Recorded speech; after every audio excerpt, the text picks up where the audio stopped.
ఓ బిచ్చగాడు. బివాలియార్లోని ఓ వీధిలో రోడ్డు పక్కన ఫుట్పాత్ పైనే అతని జీవితం.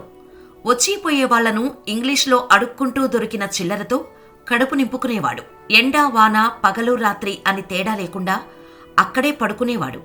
అయితే బిచ్చగాడు ఇంగ్లీష్ అంటే మీకు ఈ మధ్య ఫేమస్ అయిన కుర్చీ తాత గుర్తుకొచ్చుంటాడు కదా. కానీ ఇలాంటి కథలు ఇప్పుడు చాలా ఎక్కువగా కనిపిస్తున్నప్పటికీ వినిపిస్తున్నప్పటికీ దాదాపు 99% అన్నీ కల్పితాలే. కాని ఈ బిచ్చగాడు మాట్లాడేది అందరిలా బట్లర్ ఇంగ్లీష్ కాదు. పక్కా ప్రొఫెషనల్ ఇంగ్లీష్ మాట్లాడతాడు. అక్షరం పొల్లుపోకుండా అదరగొడతాడు. ఆ బిచ్చగాడి ఇంగ్లీష్కి ఆ చుట్టుపక్కల నివసించేవారంతా పెద్ద ఫ్యాన్స్. అయితే ఓ రోజు ఓ వ్యక్తి అనుకోకుండా ఆ రోడ్డు వైపు వెళ్తుంటే ఎప్పట్లాగానే ఇంగ్లీష్లో అడుక్కోవటం మొదలుపెట్టాడు ఆ బిచ్చగాడు. ఆ వ్యక్తి షాక్ అయ్యాడు. ఇంత పర్ఫెక్ట్గా ఇంగ్లీష్ ఎలా మాట్లాడగలుగుతున్నాడు అని డౌట్ వచ్చి దగ్గరికెళ్ళాడు.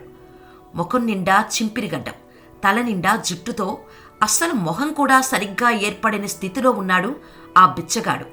ముఖం లోపలికి పోయి, కాళ్ళు చేతులు పీక్కుపోయి, డొక్క ఎండిపోయి, కట్టెపుల్లలా వణికిపోతూ ఉన్న అతన్ని చూసి షాక్ అయ్యాడు ఆ వ్యక్తి.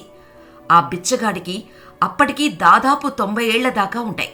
అయితే ముందుగా దగ్గర్లో ఉన్న ఓ బార్బర్ని పిలిపించి అతనికి షేవింగ్ చేయించి ఒక స్వెట్టర్ తొడిగి కడుపు నిండా అన్నం పెట్టాడు ఆ వ్యక్తి. ఆ బిచ్చగాడు కొంచెం కుదురుకున్నాక, తాతా నీ పేరేంటి అని అడిగాడు. సురేంద్ర వశిష్ఠ్ అని ఇంగ్లీష్లో సమాధానమిచ్చాడు ఆ బిచ్చగాడు. ఇంత బాగా ఇంగ్లీష్ మాట్లాడుతున్నావు, ఇంగ్లీష్లోనే అడుక్కుంటున్నావు. అసలు ఎవరు నువ్వు? ఎక్కడి నుండి వచ్చావు? ఇంతకుముందు ఏం చేసేవాడివి అని ప్రశ్నించాడు ఆ బిచ్చగాడిని. అప్పుడు తెలిసింది అతనికి ఆ బిచ్చగాడు ఎవరు. అప్పటి వరకు మతిపోయి పిచ్చిపట్టి అడుక్కుంటున్నాడు అనుకున్న వాళ్లంతా ఆయన గురించి తెలియగానే షాక్ అయిపోయారు. మధ్యప్రదేశ్ గ్వాలియర్లో ఐఐటి కాన్పూర్ పూర్వ విద్యార్థి, 1964 బ్యాచ్ పాసౌట్, మెకానికల్ బ్రాంచ్ అని చెప్పగానే నోరెళ్లబెట్టారు చుట్టుపక్కల జనాలంతా. అంతేకాకుండా అతను తన వయసును 97 అని చెప్పటంతో కంగుతిన్నారు. ఆయన గురించి కొంత సమాచారం దొరికాక తీసుకెళ్లి ఆయన్ని ఓ ఆశ్రమంలో చేర్చాడు ఆ వ్యక్తి. ఆశ్రమంకి వెళ్ళాక కొన్ని రోజుల్లో ఆరోగ్యం కుదుటపడ్డాక ఆ ఫుట్పాత్ దగ్గర నుండి ఆశ్రమం వరకు జరిగిందంతా సోషల్ మీడియాలో షేర్ చేశారు ఆ ఆశ్రమ సిబ్బంది. అతని ఫోటోలు చూసిన ఒక వ్యక్తి ఆశ్రమానికి ఫోన్ చేసి, సురేంద్ర మా బంధువు, చాలా రోజుల నుండి కనిపించట్లేదు. తాను కొన్నేళ్ల క్రితం ఖాదీ బండార్ ఢిల్లీలో కూడా పనిచేశారు. అంతకుముందు గ్వాలియర్ ఆర్టీఓ కార్యాలయంలో ఏజెంటుగా పనిచేసేవాడని, పెళ్లి చేసుకోమంటే ఒంటరిగా ఉండటానికే ఆయన ఎక్కువగా ఇష్టపడేవారు అని ఆయనకు సంబంధించిన సమాచారం అంతా అందించారు ఆ ఆశ్రమానికి.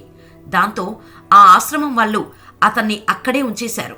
సాధారణంగా ఆ ఆశ్రమం చేసే పని ఆపదలో ఉన్నవారిని ఆదుకోవటం, వాళ్ల బంధువులు ఎవరైనా ఉంటే వాళ్లకు అప్పగించటం.